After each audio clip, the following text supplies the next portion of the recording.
Welcome everyone to this IES webinar, Blue Carbon and Habitat Restoration Projects, the Onrus Project case study. This webinar has been organised by our Environmental Impact Assessment community, which provides a forum for thought-provoking critical conversations around EIA from a science-based perspective.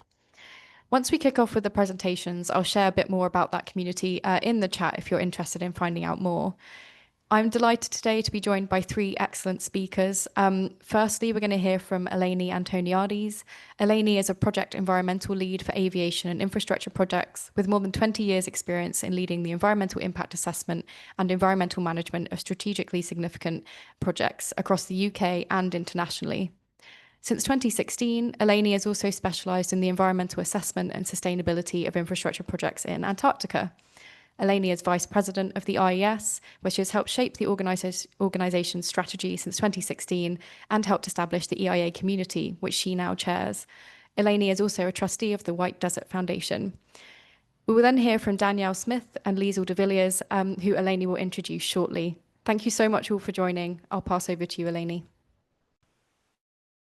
Hello, everybody, and welcome to today's case study. I'm really happy to be here with you all to share this project. Thanks for the intro, Ethne. First of all, just a little bit of an intro on the White Desert Foundation. You can read more details about us through the website or also on our LinkedIn page. You can follow us there. So the White Desert Foundation is a charity. It was launched almost a year ago now, so fairly new, in October 2024. And we have the charitable objectives of advancing climate change research in Antarctica. And we do this through providing funding and grants for climate change scientific research in Antarctica, and also logistical support through White Desert's camps and logistics in Antarctica. We also provide education on Antarctic science and climate change, and that normally takes place in Antarctica. But our third pillar is to provide funding for blue and also teal carbon and habitat restoration projects. And we do this in South Africa, which is also the gateway of White Desert to Antarctica. And that's what I'm here to really share with you today. So a little bit about blue and teal carbon and habitat restoration projects. So blue carbon habitats can be found in estuaries, coastlines, inland deltas, and islands. And they can include kelp habitat, seagrass, salt marsh, coral reefs, and mangroves. And teal carbon is the carbon stored within non-tidal freshwater wetlands, peatlands, marshes, and lakes. So these types of projects provide a wealth of benefits. Not only do they provide carbon sequestration and nature-based solutions for climate change, they also provide habitat restoration or habitat creation. They can provide natural flood protection, and they're also known for the ecosystem services they provide. Just to touch on a few, this could include things like water filtration or improving water quality. It can also provide marine and bird habitats, fish nurseries, local engagement and socioeconomic benefits. These are very numerous and very beneficial, so really excellent projects to be supporting. Today, I wanted to share with the EIA community and the IES community a really excellent project case study, which the White Desert Foundation is supporting in South Africa. It's a very interesting project. The actual project site has been impacted by extreme weather events and climate change already. There was quite significant impacts that were caused by a drought, a fire, and a flood, which had devastating impacts on this ecosystem. So the project is going to help restore this ecosystem and help prevent future impacts from extreme weather events. It also is going to help prevent the loss of carbon by restoring the peatland, which is a very significant store of carbon. It will help sequester carbon through the palmier planting and remove alien species and restore the habitat. So I really consider this an excellent project that we're very excited to be supporting with the White Desert Foundation, as it provides a number of these benefits. So I wanted to hand over to the project team, which is going to tell us a lot more about this project and go on into details. So I'll hand over to Liesel and Danielle, who can tell us a lot more about the project. Thank you. I'll stop sharing and hand over to the team now. Thank you. Thank you, Eleni. Let me just quickly share my screen. Okay, perfect. Thank you, Eleni, and good afternoon, and thank you everyone for joining us today. We are truly honored. My name is Danielle Smith, and I'm the project coordinator for the Onrus Catchment-to-Coast project at Overstrand Municipality. With me is Liesel de Villiers, who is the divisional manager for environmental management and conservation. And together we will be talking about the Onrus Catchment-to-Coast Restoration and Rehabilitation Project, and in particular the development of the palmit nursery. So I'll start by giving some background on the project and sharing feedback on what we've achieved so far. I'll also touch on how we're exploring carbon sequestration opportunities as part of our work, and then I'll hand over to Lisa, who will introduce the palmit nursery and explain why it's such a critical legacy component of the project. Now that I've introduced the project and our focus today, let's zoom into the study area, the Onrus River System. So the Onrus River System is located in Hermanus, about 122 kilometers from Cape Town. It starts up high up in the Babylonstoren and Klein River Mountains and runs about 17 kilometers before reaching the ocean at Onrus. Although it is relatively a small system, it plays a very important role, and the river flows through private land, past the Debos Dam, and into the estuary, which is valued for recreation, tourism, and local identity. Now, over the years, the system has been heavily influenced by human development since the dam was built in 1976, and it hasn't really been managed in a holistic way. So one critical part of the system is the palmit wetland. It's essentially the river's only natural filter, maintaining both water quantity and quality in the estuary. Without it, the estuary would quickly deteriorate, which is why protecting this wetland is absolutely vital. So the Onrus is also what we call a flash flood system, where heavy rainfall upstream can lead to sudden floods downstream in a matter of minutes to hours. And these kinds of floods are becoming more frequent with climate change, and they can have devastating effects on if we are not prepared. But interestingly enough, the river's name itself tells the story. So Onrus literally means restless in Afrikaans, which reflects its turbulent and unpredictable nature. So let me start by explaining the philosophy behind the project. So a catchment-to-coast philosophy recognizes that what happens in the upper catchment directly impacts everything downstream, our rivers, wetlands, and estuaries. That's why it's so important to manage the entire system as one connected landscape. So with this in mind, the Overstrand Municipality's Environmental Management and Conservation section launched the Onrus Catchment-to-Coast River Rehabilitation and Restoration Project. Now, this project looks at the whole Onrus River system, from the mountain through the dam and the wetland, all the way down to the estuary and eventually the sea. And one of the main priorities in the Onrus peatland is the Onrus peatland wetland, which has suffered serious degradation over many years. So to manage this more effectively, we decided to divide the project into phases, which is into the upper catchment, the Debos Dam, the middle catchment, which is the Onrus peatland wetland, and then finally the lower catchment, which is the estuary. And of course, we also need to balance the ecological side with economic realities, where land and water use are tightly linked to the economy, to the local economy. So the restoration plan has to keep both in mind. That being said, if we don't act now, the full restoration of ecosystem services across the Onrus River system could take many years. So this project is really about urgent intervention to set us on the right path. Now let's take a closer look at the Debos Dam and the surrounding area.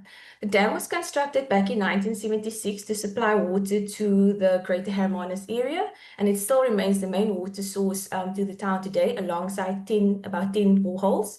At the time, a maximum of 2.9 megaliters were allocated to the municipality through the water court, and that was before the Water Act was in place. So the Yamlin Arde Valley, which is pictured there at the bottom right, is a vibrant farming community rich in fertile soils that are ideal for vineyards and fruit trees. And it's one of the biggest wine export regions in the Overberg, with the R320 road that serves as the main artery into the valley, as they call it, which is a paradise for wine lovers, producing some of South Africa's finest award-winning wines. However, this agricultural expansion has put significant pressure on the river system, where large volumes of water were allocated for irrigation, and there have been instances of illegal water abstractions, which are currently under investigation by the Rehabilitation Catchment Management Agency, or BOCMA as they are more commonly known. Now, back in the 1970s, ecological water releases were determined with human use in mind and not necessarily the environment. So it's water, so the peatland wetland downstream wasn't identified at the time, and therefore its water requirements were not considered as of yet. Now, for peatlands to function properly, they need to remain waterlogged. But unfortunately, the increased water use and unregulated abstraction over the past nearly 50 years have caused major degradation of the wetland and catchment. Now, adding to this, over the last 10 to 15 years, climate change has also accelerated and worsening droughts, drying peatlands, and drying out the peatlands, which has allowed for alien vegetation to establish, which further amplifies the effects of drought, heavy rainfall, and flooding events.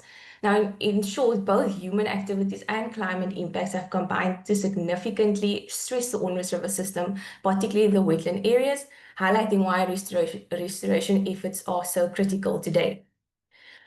Now, the Onrus wetland is dated at around 10,000 years old, covered 58 hectares, and is dominated by endemic palmite.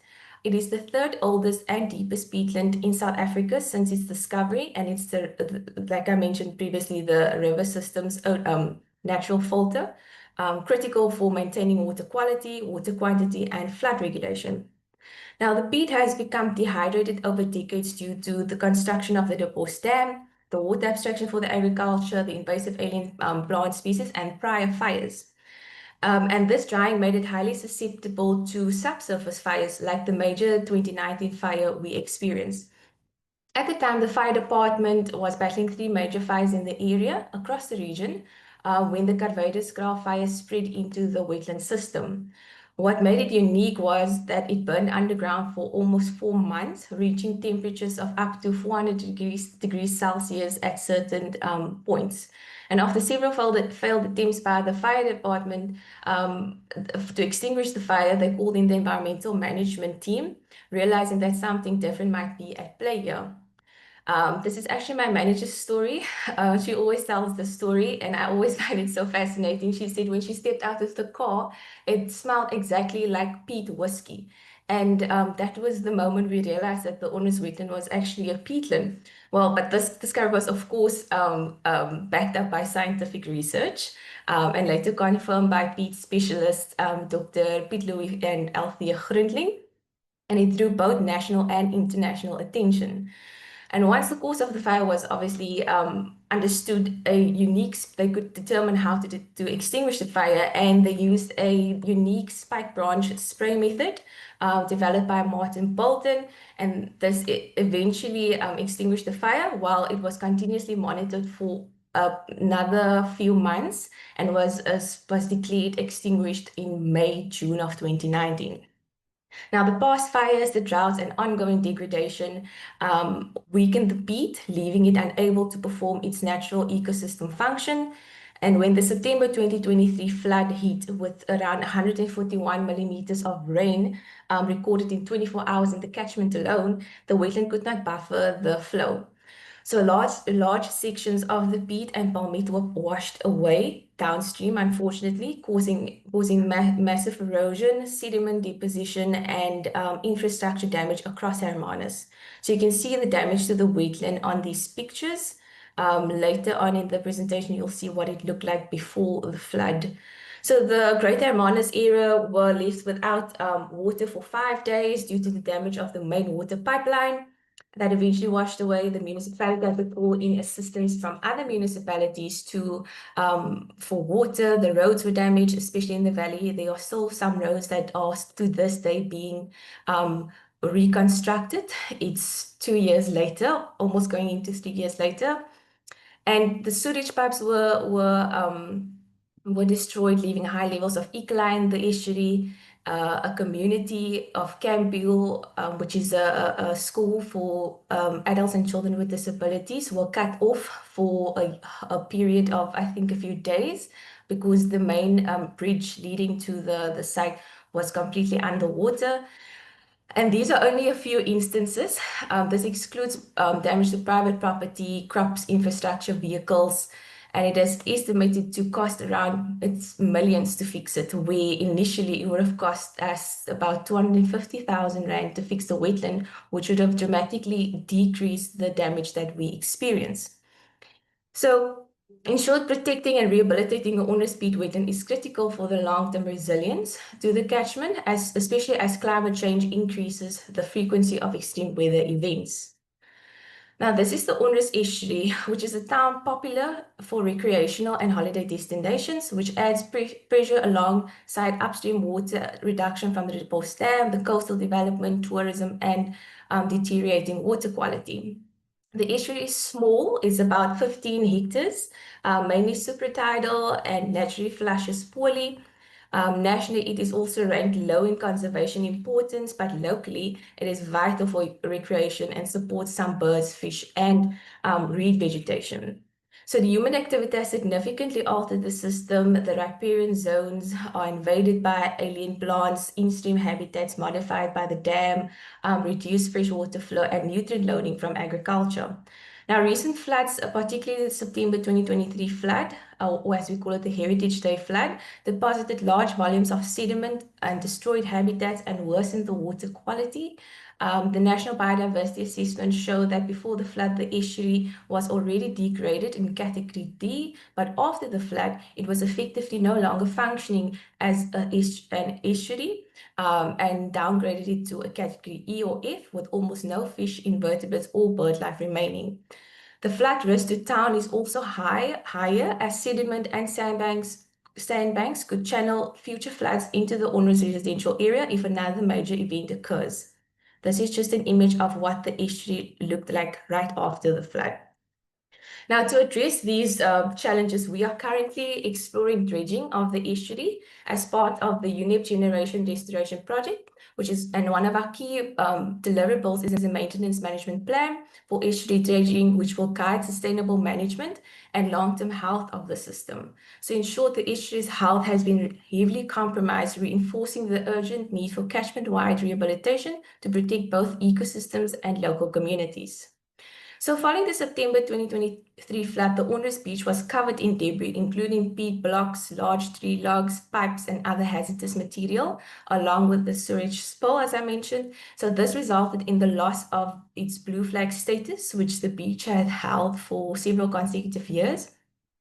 So just in short, the blue flag is a globally recognized standard, trusted by millions around the world, and it is awarded annually to beaches, marinas, or sustainable tourism, boating tourism operators who comply with stringent environmental, educational, safety, and accessibility criteria. Now, because the flood occurred just before the holiday season, a comprehensive cleanup operation was urgently required, and this operation needed a clear management strategy, carefully planned within environmental legislation to guide all role players. So the cleanup was coordinated by community groups, the local business community, and civil society, with, of course, expert guidance from the Overstrand Municipality's operational, waste, and environmental departments. While the municipality could not fund the operation, they provided the expert support and guidance, and large machinery was needed for the effective cleanup, and a private contractor also generously contributed to the cleanup. So the official operation ran from 7 November 2023 to 6 December 2023, with the beach officially being declared safe for public use on the 10th of December. So in total, 3,190 cubic meters of debris was removed, and cleaning by the municipality continued until the last week of December. Till today, there are still some debris washing up on the beach, which we just constantly remove. This is just a photo of what it looked like right after the flood, after the cleanup. So our project focuses on 5 key objectives, which is mitigating the effects of climate change, improving water quality in the river, wetland, and estuary systems, enhancing water quantity and security, protecting ecosystems and biodiversity, safeguarding habitats for flora and fauna, and then reducing flood risk and erosion, especially from high flow events. So since the launch of the project, we have celebrated numerous achievements. And one of our major achievements since the launch in 2023 is the establishment of the steering committee, the Onrus Catchment-to-Coast steering committee by the municipality. Now, the purpose of this committee is to provide strategic leadership, ensure synergy and alignment between partners, and support coordinated action to restore and rehabilitate the Onrus River catchment. And this committee is made up of experts who can make informed decisions regarding the project implementation. Now, through the steering committee, we have successfully secured 2 key opportunities, which is the introduction to the White Desert Foundation through the Department of Environmental Affairs and Development Planning of the Western Cape Government, who connected us to White Desert, which supports a major component of our project and which is also why we are presenting today. This allows us to explore carbon sequestration opportunities in the catchment. Then also the BOCMA funding, which is the Catchment Management Agency I referred to earlier on, for alien clearing. And they have committed support for alien invasive vegetation removal across the catchment for a period of 3 years. And this work is essential to restore water flow, peat health, and ecosystem function, while also reducing future flood risks. So then we also have a partner, the ICLEI partnership, which we also is very important to us. So the ICLEI Africa approached the municipality in 2022 as part of the Southern Hemisphere expansion. And our partnership has been instrumental for the development of the project.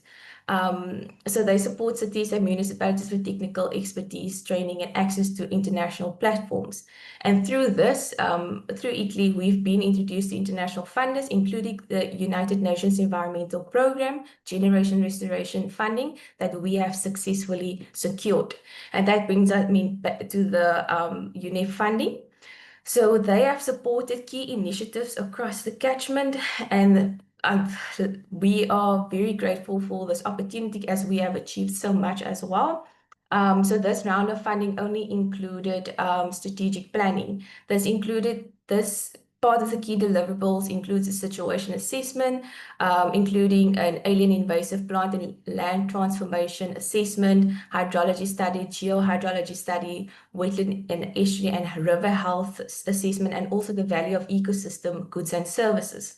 A funding model which has actually been inspired by our Palmet Nursery project and its blue carbon sequestration potential, the Onrus Estuary Maintenance Management Plan for the dredging of the estuary, the Wetland Rehabilitation Plan to ultimately or eventually restore or rehabilitate the Onrus wetland, and also alien invasive species clearing strategic plan, and also a lessons learned or guideline document that can be replicated in other areas and similar catchments. And then also awareness campaigns engaging in community and with community and stakeholders. So there were also many advocacy milestones achieved with the UNEP support, such as we were invited to the COP16 in Cali, Colombia in October 2024. We also hosted a field trip for the second generation restoration in-person capacity building workshop. We were invited to the AMSON Breakfast Dialogue that was held in July in Kenya, in Nairobi, and then also the Ramsar COP15 in Victoria Falls in Zimbabwe that was also held in July 2025, which was interesting. Before we even presented, we were recognized by Dr. Elizabeth Maruma Mrema, who is the Assistant Secretary General of the United Nations and Deputy Executive Director of UNEP, as a strong example of a proactive city. So that was a great honor and something nice to hear before we presented. So it just shows that the project has already, and the progress and the impact that the project has already made. So yeah, the UNEP funding has been critical in enabling the project to plan, implement, and share best practices for the catchment-to-coast restoration, while also raising international awareness and visibility. Now, in addition to the UNEP project, further initiatives that have highlighted the project's impact, innovation, and knowledge sharing are the South African National Biodiversity Institute, or SANBI's, fourth catchment based in Daba, where we were one of 5 field trips. And we were very overbooked. We were also filmed. There's a video that we can share for if you are interested.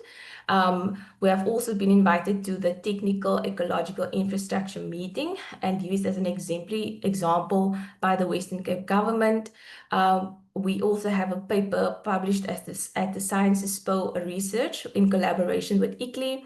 We also received a visit from Yeoncheon County in South Korea, in partnership with ICLEI Korea and Africa. And then we also have a biomass demonstration project where we will be implementing a pilot initiative demonstrating sustainable use of biomass in the catchment. The Institute for Environmental Science webinar, where we are presenting on right now, which is truly a great honor for us. And then the Conservation at Work Symposium that will be held later this month, where project insights will also be shared with practitioners and stakeholders focused on wetland and river restoration, and then also the Disaster Risk Resilience Conference through the Western Cape Government Disaster Risk and Environmental Departments later this month. So now, having shared the background and achievements and international recognition of the Onrus Catchment-to-Coast project, I would like to hand over to Liesel, who will take us through the Palmweed Nursery, which is a critical part of our restoration and carbon sequestration efforts. Thank you, Liesel. I'll hand over to you. Thank you, Danielle. Good afternoon, everyone, and thank you very much for this opportunity. And what Danielle didn't, I think you didn't mention, Danielle, is that when we started with the project in 2019, just after the fire, is really when the project started. The initiative started running around in my head. I was really just a one-woman show. And through all of these initiatives, we are now 3 women strong, and hopefully through, with the project, the White Desert Foundation project, we will be appointing at least another 8 to 10 people from the local community. So it's been an incredible journey, and for our local community, appointment of people, also qualified people in the environmental sector and skills development. So that's been an incredible opportunity in our smaller town. So let's get back to the Onrus Catchment-to-Coast Blue Carbon Project objectives. And that is very closely linked to our objectives in our Catchment-to-Coast, which is the climate mitigation to capture and store carbon in our Catchment-to-Coast various different habitats, to reduce our carbon through our long-term sequestration or our carbon sinks, our ecosystem and habitat restoration to restore our degraded habitats, our wetlands, our estuary, to re-establish natural hydrology and stabilize our peat or soil for carbon retention, and improve the habitat quality for biodiversity, water security and risk reduction to improve water flow and quality in our catchment, to reduce the flood risk, erosion and downstream siltation, to enhance resilience to drought and climate impacts. Then community education and skills development to the temporary employment of local unemployed members of our community, skills development and training, and demonstrate co-benefits livelihoods, biodiversity, and climate adaptation in the area. And then our global climate leadership, the initiative and leadership is to showcase South Africa's unique peat-forming plants, the palmite, as global assets for climate change mitigation. Next slide. So the project's scope is to restore the ecological integrity of the Onrus catchment through the implementation of blue carbon restoration plan, using the palmite as a keystone species for carbon sequestration. And so the first is to evaluate the carbon sequestration of Preonium serratum plant, which is what we have been doing up to now. And then to start investigating the blue carbon sequestration as a funding model for the rehabilitation of the degraded catchment. Then to propagate the Preonium species in bulk in our nursery setup. And then to eventually rehabilitate not just the wetland, but also the estuary and the entire catchment to reduce our carbon emissions. Next slide. So how will we approach this process? So we looked at three phases. First is our assessment and planning. So to conduct a comprehensive assessment of the current condition of our peat wetlands and the rest of the system, identifying the areas for rehabilitation and for our priority actions. So to develop a detailed restoration plan in collaboration with wetland experts and stakeholders. So this is basically already been done through our UNEP generation restoration program. The next approach is the implementation. So implement the restoration plan, focusing on activities such as habitat restoration, invasive species management, and infrastructure improvements and the nursery to ensure the use of sustainable practices to minimize the environmental impact. Then approach 3 is the monitoring and the adaptation. So establish monitoring protocols to track the progress of the restoration efforts and evaluate the effectiveness of blue carbon sequestration. Continuously adapt the management strategies based on our monitoring data and stakeholder feedback. Next slide. Our great peat palmite. So palmite's key features is optimized further when combined with a peat wetland. Peatlands cover only 3% of our planet's land, but account for nearly half of the world's wetlands. They store vast amounts of carbon, twice as much carbon as all the world's forests.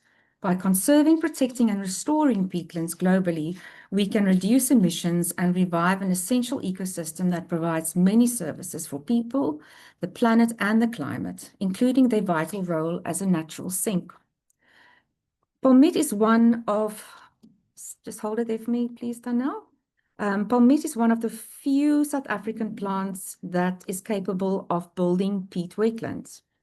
Its dense root mats trap silt and organic matter, while its stems and leaves decompose slowly under waterlogged, low oxygen conditions.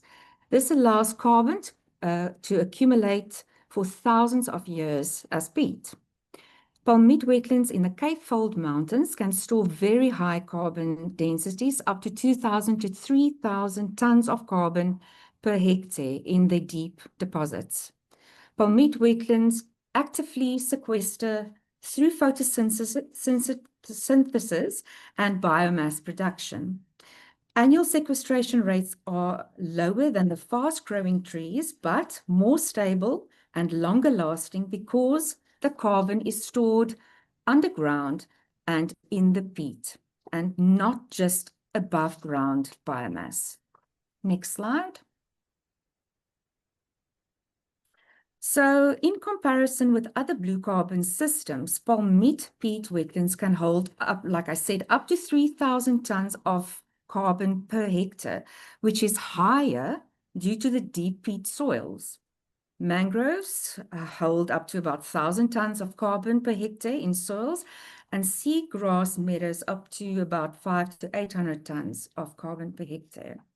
The Onrus palmite peat wetland was dated at about 10,200 years old at its deepest site, which was approximately 12 meters deep. The original size of the wetland, as Danal mentioned, was about 60 hectares, so it was possible for this wetland to store around 140,000 to 210,000 tons of carbon. Therefore, palmite wetlands are among the richest carbon stores in South Africa's freshwater systems compared to other global blue carbon ecosystems. Next slide.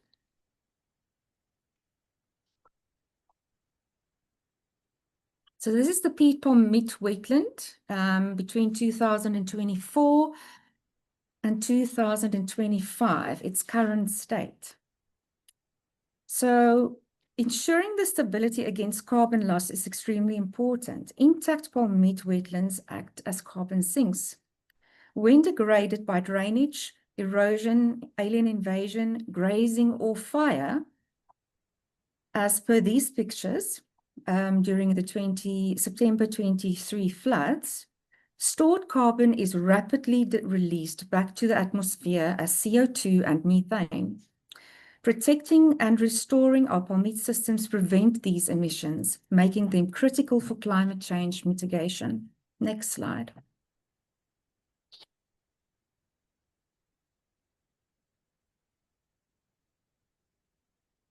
So here are our basic palmite features. So we've mentioned it before. I think the most important of these is our hydrological regulation. Palmite wetlands, they slow the flood waters, they reduce erosion, and they maintain dry season base flow, stabilizing peat and protecting our carbon stores. Next slide. So, estimating the amount of carbon captured by a single palmite plant can be complex and depends on various factors. So it's the size, the age, the growth rate, what the environmental conditions are, the specific characteristics of the wetland ecosystem and its habitat. However, we can provide a rough estimate based on the general information about wetland plant carbon sequestrations. On average, wetland plants are known to sequester carbon at rates ranging between 200 to 2,000 grams of carbon per square meter per year, depending on factors such as the plant productivity, soil type, and hydrology. Next slide. So let's just have a quick look. I'm not a mathematician, but if you calculate the plant's approximate biomass, assuming a cylindrical shape for simplicity, we can use the formula for the volume of a cylinder. So where the R is the radius and H is the height. So the radius at about 0.5 meters, assuming the diameter is 1 meter, and the height is 1 meter. So then the volume will give you 0.5 multiplied by 1 will give you 0.79 cubic meters. So palmite plants typically have a very high density. So let's assume a density of around 0.5 grams per centimeter cube, which is a conservative estimate. So the biomass equals volume multiplied by density equals 0.79 multiplied by 0.5 equals 0.395 kilograms. So you convert then the biomass to carbon. So the carbon content in biomass varies, but a common estimate is around 50% of dry biomass for many plant species. So a carbon content, 50% of the biomass, you're looking at about 0.198 kilograms. So we worked out at a 5-year-old palmite plant with a height of 1 meter could capture roughly about 0.198 kilograms or 198 grams of carbon over a year. Next slide. Let's just quickly look at our study area. So first of all, we didn't look at the entire catchment. We looked at the 32 meter of riverbank, including our wetland and our entire estuary. And we said that would cover about a total area of 630,000 square meters. So if we plant 1 palmite plant per square meter, the total carbon as calculated would work out at about 124,740 kilograms per year, if the project carried over within that 5-year period of plants having grown up to 5 years. So we had to identify a location, and this is the safest location that we could find, and that's on our municipal farms. It's an agricultural, allocated agricultural zonation, and it's at our law enforcement offices, already nice and a flat area. It's close to all of our future implementation sites. It actually has a bird's eye view of the catchment. You can see it's right in the middle of our catchment area. Don't you just want to go back one slide, please, Donnell? I think we missed the 3 sites, phases. Am I right? Was that there we go.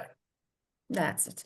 So I just wanted to show the 3 phases. The one would be to start off with the Campbell Bridge, phase 1, because that's where they are currently. That's the low water bridge that Donnell mentioned that washed away. And that's where the current roadworks are being finalized, where the first area that we can start planting.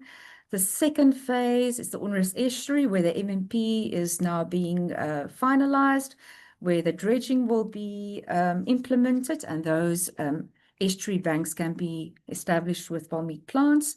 The third phase would be the wetland restoration and rehabilitation with palmite plants.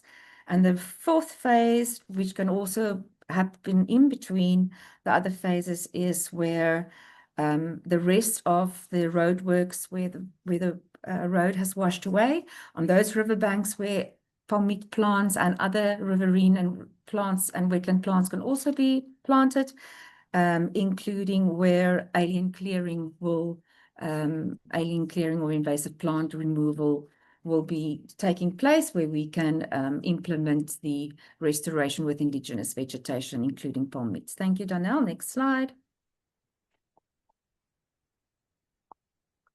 This is just to give you an idea of closer look of what's the possibility of the nursery will look like, and gives you an idea of seedlings and also some of the cuttings and what restored riverbanks will look like of our palmite plants. Now, there are other palmite restoration or sequestration type projects underway in the Western Cape, where small nurseries have been providing palmite plants for rehabilitation, such as the Nuwejaarsrivier, the Goukou, and the Rivier Sonder End, for example. But there are many gaps in the implementation work, and more site-specific long-term studies are required. Research is limited to a very few sites only. More data from degraded versus restored palmite wetlands are needed. How restoration affects peat accumulation and soil carbon content, for example, after hydrology is reestablished. Better quantification of above-ground biomass carbon in palmite stands. Many studies focus on soil and peat carbon, but omit the carbon stored in the living plant material, stems, and leaves itself.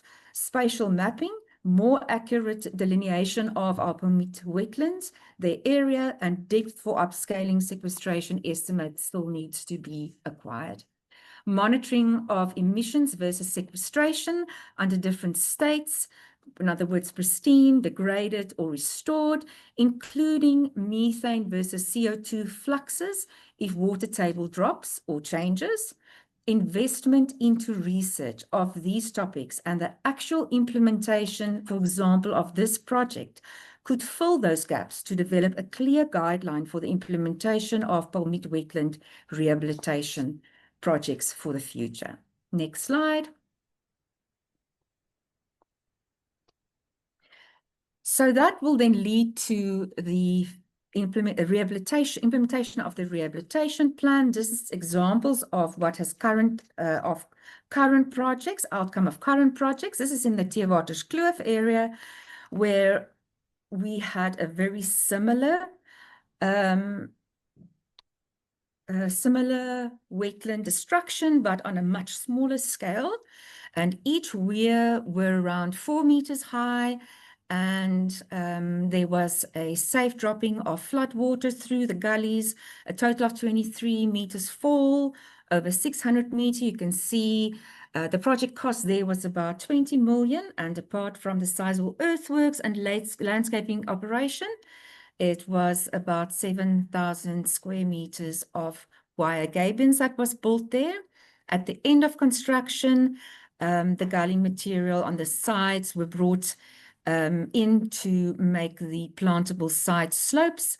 So on your right-hand side, then you will see the weirs with wetland vegetation now well established after a couple of years. And that is exactly what we are planning with palmite and other wetland vegetation then to be planted in the Onrus as well. It will just be much larger scale, and we're looking probably at a project of about 40 million rand for our 4 weirs that needs to be built in the Onrus catchment. Next slide. So this, to start, the nursery production is obviously what we would like to do as a demonstration project. So just to start off small with one nursery, with a small group of staff of about 4 or 5 people, and then another group of about 5 people to with the operations manager as a planting team, and then to grow into a larger group, 2 or 3 nurseries, and then to grow into much larger groups so that we can have those phases to do all those different Camp Hill Breach, the Onrus Estuary, the peatland, and then the rest of the catchment. We will also have the Onrus Catchment-to-Coast demonstration project. As stated there, it's a holistic ecosystem restoration right from the top of the catchment through to the estuary. There's various projects in the Western Cape, but this is one of the only projects that run right from the top as a holistic right through to the estuary. Although there are different projects running at different times, it is a complete one package project that at the end of the day is seen as one catchment to coast. So as Danielle has identified, I think the biggest highlights were of this project is how we put together the collaboration of science and the proactive management, how we put that in a package together to safeguard our natural resources for both our people and for our natural environment. And that is us. Thank you. Amazing. Thank you so much, Liesl, Danielle and Eleni. That was a fascinating insight into the project. And I think we should go straight into the Q&A session, as I'm sure there's lots of questions from attendees. A reminder to our attendees to pop your questions in the Q&A box, which you should find at the bottom of your screen. To kick off, I just wanted to kind of touch on something that Eleni mentioned in her presentation. I was interested to hear about the kind of distinction between blue carbon and teal carbon projects. And obviously, as you've just described, the Onrus Catchment-to-Coast project includes kind of multiple different habitat types that fall within those categories. I wonder if Danielle and Liesl, you could reflect on what some of the challenges have been of managing these kind of diverse habitat types, especially within a single project. And as you mentioned, only a kind of 3-woman team at the moment. But Liesl has been on the project longer than me. She was the first person. I came on board in 2021, or no, a bit later than that. So I don't know if Liesl, perhaps the other challenges that she faced, what I've learned was a lot of legislation contradictions. That was one major challenge that they faced when the fire started. I don't know, Liesl, you can maybe elaborate on that. The other thing is that I find quite difficult, not difficult, but also challenging, is that the catchment runs on several private properties.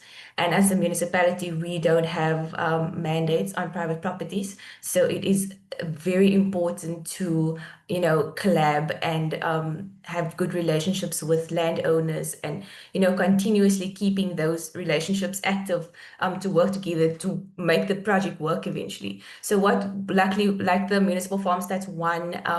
We are also, as the municipality, a landowner and a coordinating body. So what we do is we want to use our farms or our properties as demonstrations to hopefully, cause a chain reaction up in the valley. So that is, for example, what we try to do with the biomass demonstration project, where we will be doing the alien clearing on a small section on the municipal farms. And then eventually we will be, so the company would then harvest the wood. Then we have another one that's interested in the biomass and another one interested in restoration. So we kind of want to create that chain reaction up into the valley, because we do have a problem with alien invasives, which takes up large volumes of our water. So yeah. Excellent, thank you. Liesl, did you want to add anything to that? Yeah, I think just I'm sure that it's like this in many other parts of the country as well, but I think it's the issue of getting our national and provincial government to take responsibility for their mandates and their functions. That's the big thing. And policy and legislation is also normally something to get around. Sometimes to be able to restore a natural habitat, that legislation, which is very important to implement, but it can take 9 months to a year in order to get all the legislation into place to restore a system. And while that is taking place, and to get funding from a provincial or national government to do that, because private landowners, many of these important habitats and systems are in private landowners' hands, and they cannot afford to pay 40 million rand to restore a wetland or an estuary. And then it just never happens, and it just deteriorates and degrades even more. And we've lost a 10,500 year peat wetland, for example. And if government, if province or national just stepped in and said, look, we know the importance, so let us step in and do this. Let us get this environmental impact assessment done as quick as possible. Let us get the funding. Then we could have saved billions, not millions, but billions of rand to infrastructure, to our natural environment, to our community. So that is the one point. And then getting, like I said, the people just to step aside, just forget about the mandates. Let's save our environmental integrity of our environment. And that is the kind of things that I had to fight for 5 years. And here we are. It would have cost us 250,000. It's now costing us just over a couple of billion. So those are the things that we are learning. And that needs to go into our guideline document to say, what are the mistakes that the other people should not make? What is the red tape that you should be able to step across? That's really useful. Thank you. I think that point around kind of amplifying some of the learning points is a really important one. A question from an attendee here, which kind of links to what you were talking about around kind of land and landowners. So in terms of landowner consent, were there any incentives for landowners to get involved, or was it mostly done on a kind of voluntary basis? And is there any legal commitment on landowners to not disturb any of the restored areas that are on their land? So yes, we were trying to be, it's the carrot before the stick kind of thing. So it's sit with us on our steering committee, be part of the steering committee. So instead of saying we're going to now issue with a directive or pre-directive and then a directive and say, this is a national treasure, you have to now immediately try and find the money, which you don't have, because a lot of these wine estates or properties that are there might just be lifestyle properties. It might not even be a working farm.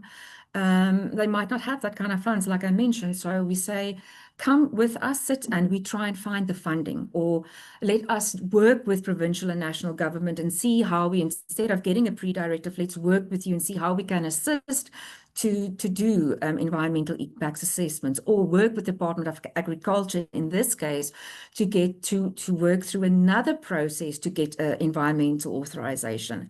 So that's how we are trying to work with the landowners. And for example, the municipality does, except just being a landowner, we have taken the responsibility, stepped up and said, let's do the coordination. It's not our mandate, it's not our function, but as an environmental organization, we feel we have a responsibility to our community to ensure that the system is looked after. And that doesn't matter whether we are the management authority or not. We need to ensure that we look after the health of the system, because eventually at the end of the day, it's going to have an impact on our people. So yes, definitely the incentives of doing the collaboration and trying to get the funding so that they do not feel that they are fighting this on their own. Great, thank you. And Eleni, a question for you in your kind of capacity as part of the White Desert Foundation. Could you reflect a little bit about why the White Desert Foundation was interested in supporting this particular project, and kind of what their ongoing involvement is now that it's all kind of kicking off? Yes. So with the White Desert Foundation, we really wanted to provide funding for not just carbon projects, but also habitat restoration. And I think because the science behind carbon measuring of blue carbon schemes and teal carbon schemes is still in the very, very early stages and still very much at the research stages, when we started looking at potential projects, we realized that the science is quite a way off, and we're quite a way off before having a set methodology for measuring carbon from blue carbon for these types of projects. But what was interesting for us were the other benefits that these projects provide. So if you like, blue carbon is just the way to kind of flag and badge the project.